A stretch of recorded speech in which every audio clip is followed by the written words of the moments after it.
Hello! Right, it is The World According to Ali, episode 17, which is amazing, because that means we've got this far. It's the 1st of May, 2016, and yeah, there's things happening. I feel like I need to give you a little update of stuff that's going on. I've just managed to get a training session in, which really excites me, because this last week has been a nightmare for training,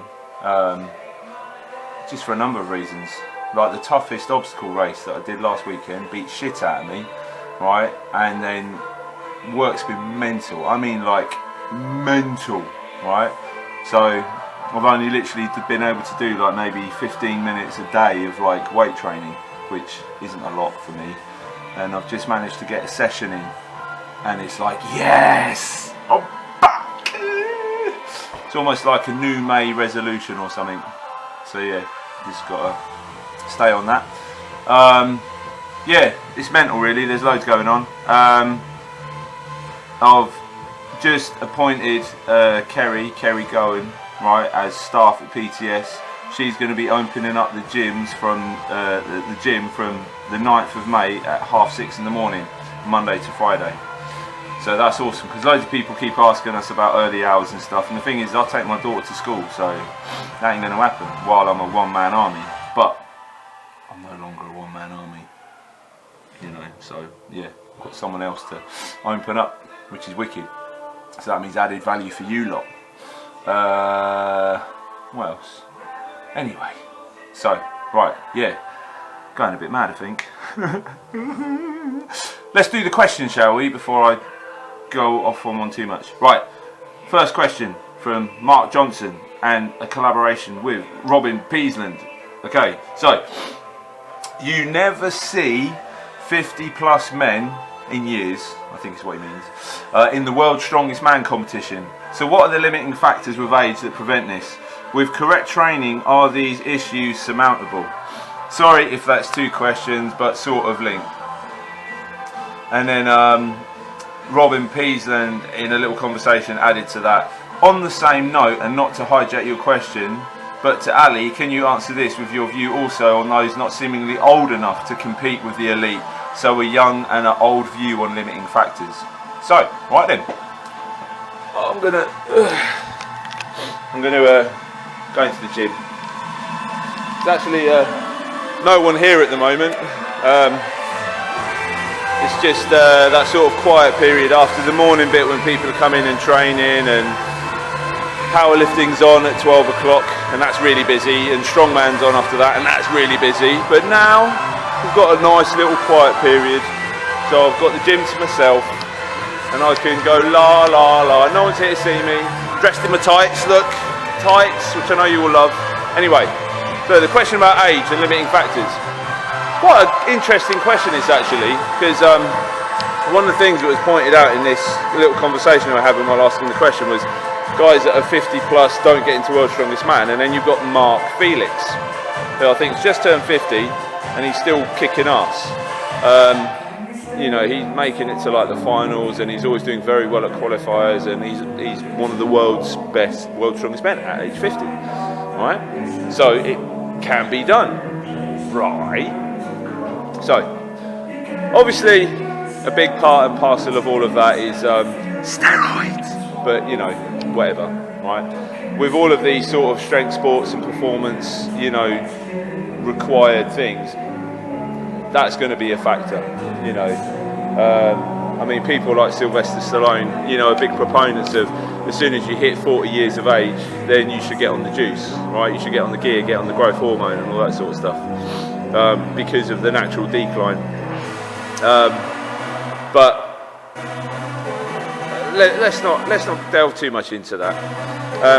One of the things is that what you've got to look at is that when it comes to strength training and building muscle, there's a certain amount of maturity needed in order to achieve your peak, and the reason for that is because it takes so fucking long to build muscle. I mean, we're talking fucking ages, right?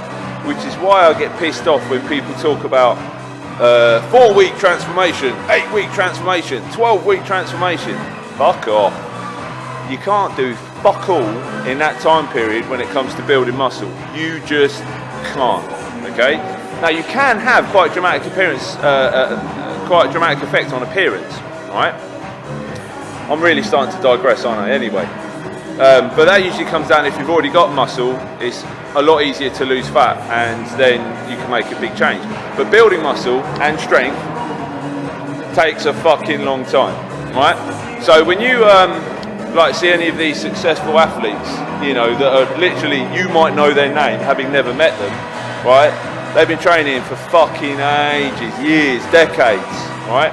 The maturity needed, okay, to get to the best strength that they can be, right?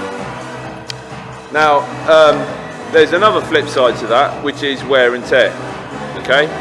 So when you're training, right, a lot of the time the training that you do to get to a high level is just going to be, you know, toxic, and especially if you don't train smart, or if you haven't trained smart in the past when you were younger and you've picked up injuries and so on. Huge amount of wear and tear on the body, right? And a lot of people want to chase quick progress. And chasing quick progress can cause certain parts of the physiology to lag behind, which will then cause problems, issues, injuries, and so on and so forth, right? So you've got a balancing act there of the maturity it takes to become as strong as you physically can, and then the fact that a lot of this training will beat the shit out of you, especially if you want to compete, right? If you want to compete in stuff, it will fuck you up, right? If you're not smart. In fact, it might fuck you up anyway, right? So, for example, Mark Felix, to go back to that example, he's 50, still competing, like he's one of the world's best. He started competing in strongman at age 37 or 38. So he took it seriously 12, 13 years ago, and it's taken him that long to mature to the strongman that he is now. But he hadn't already been competing for 3 decades, right? So there you go. So, you know, a lot of these guys, you know, peak strength, peak muscle mass, if training for, you know, like a long old fucking time, probably looking at an average peak of like mid-30s, yeah? But then the wear and tear of all of that training, especially if you're egotistical, crazy, you know, just like, you know, you're going to pick up injuries, you're going to hurt yourself, okay? And just for the record, I'm not a fucking crazy idiot, okay? I'm really, really sensible and cautious, okay? Which is how I stay mainly niggle-free, and able to do what I do, but at the same time also not that strong, so take that for what it's worth. But okay, to answer the age factors, young people, unless genetically gifted or pharmaceutically assisted, right, generally haven't had enough time in the game to mature to their full strength, and people that are older have probably been training for so long and done certain things that they've collected a certain amount of wear and tear. Now, is it possible to continue training and not gather up the same amount of wear and tear? Yes, it is. I really believe that. If you're smart, if you train for health more than you train for competition and fitness, okay? Now, training for health doesn't mean training like a fucking pussy, yeah? Training for health means building your strength, addressing your issues, you know, in an intelligent, non-wear and tear way, okay? So it doesn't mean training like a namby-pamby, right? But training for fitness and specific attributes needed for a particular competition should always be the cherry on top of the icing, on top of the cake, okay? But a lot of people chase the fitness goal, like the specific things. So if they're powerlifters, they're like, rah, okay? If they're strongmen, they're like, ugh.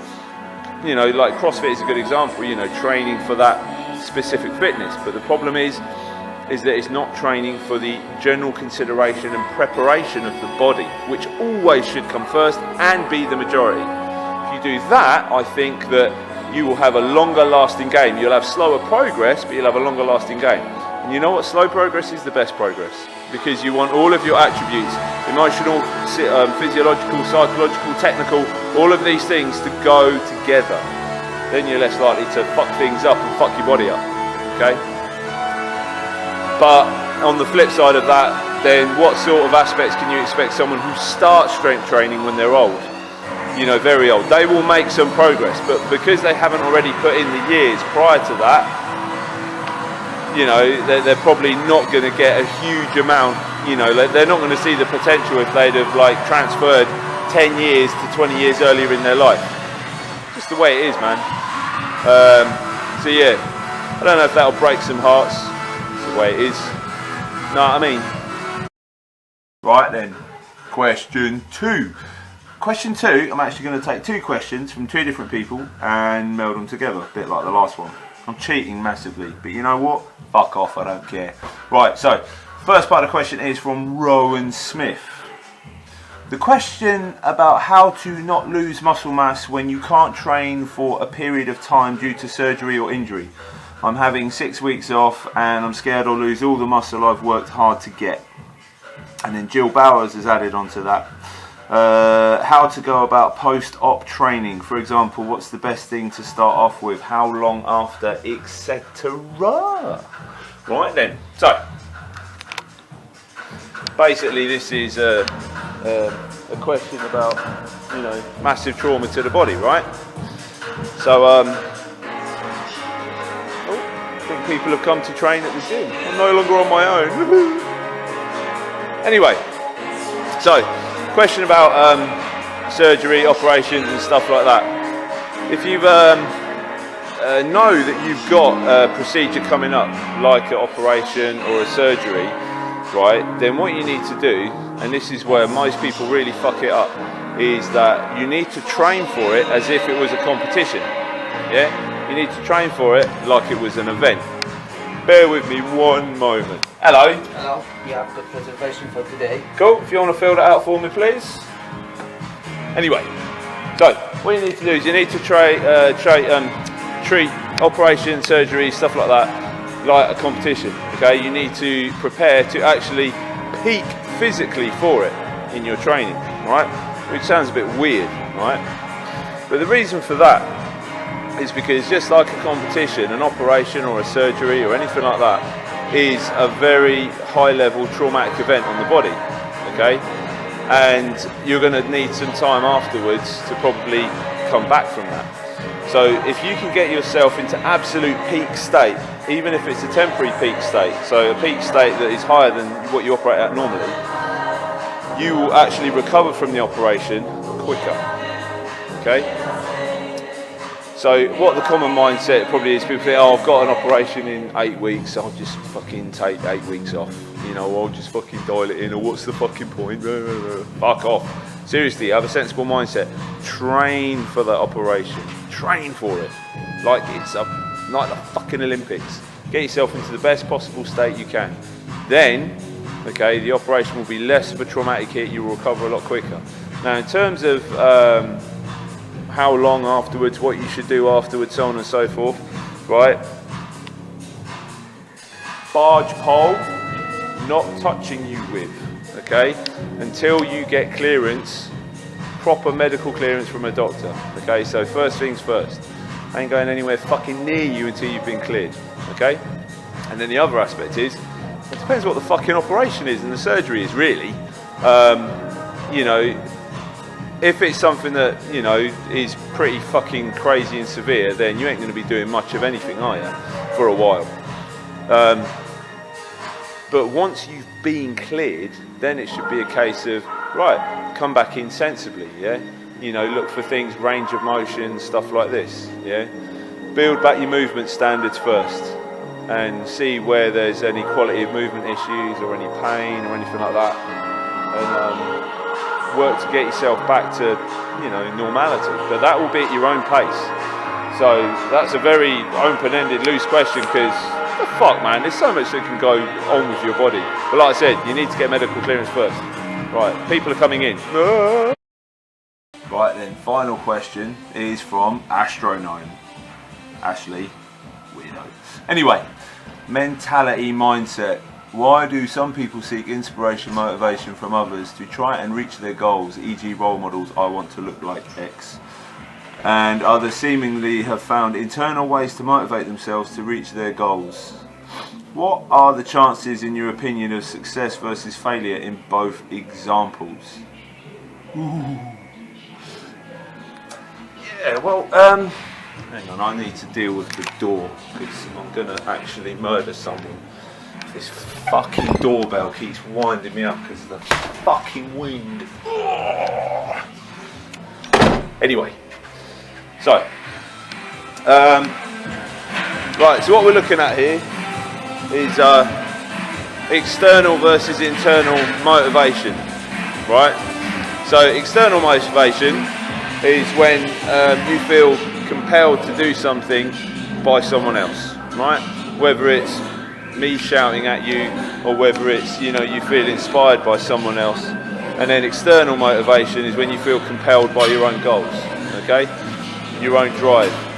In my opinion, internal motivation always trumps external, always. Okay. Now you can't really say chances of like success, like you can't give a number on that. It's too wishy-washy. There's too many variables, too many factors. You can't do mathematics on such a basis, right? But one of the things that tends to happen is that a lot of the time people won't have their own internal motivation. So then what they need is they need external motivation to get them started. But there must be a shift, okay? There must be a transfer. The problem with external motivation is that external motivation might one day just vanish, it might disappear. There might be the recognition of the fact that the external motivator is a doomed project. Like, I want to look like that, and when you're never going to fucking look like that because you're not willing to actually do what it takes, right? So, external motivation is, you know, like one of those things that the desire can just vanish for a number of reasons. But a lot of the time people don't have any internal motivation, so they need external motivation to get them going. But there must eventually be a shift. You must eventually go from external to internal, okay? And then that comes down to like maybe your maturity or someone, you know, basically who's smart enough, you know, to get you to realise, to make that shift, rather than going, I want to be like them, think, no, actually, you know what, I want to be like me, but the best version of me. Yeah? So shift from external to internal. This has to happen if you want to have real success and a continued ongoing approach. But it doesn't mean that someone who's got an external motivator is going to fail. And it doesn't mean that that external motivation might ever go away. They might, you know, be lucky and manage to keep that for the rest of their life. But really, truly, dependable motivation is always going to be internally fostered. So, for example, if you come in this gym and you're hinging on me to motivate you the whole time, you're probably going to fucking lose. Fair enough if in the beginning I motivate you to come here, but then you need to make the shift, yeah, to your own goals, your own feelings of how everything works and your own feeling of success. You get that, then you can just drive yourself, and then you can shift your goals, change your goals, and create whatever success you think you can with the willingness that you have paired up with the desire that you've got, with the resources that you can manage. So yeah, I don't know if that was clear, but fuck it, I've got to teach powerlifting now. Laters.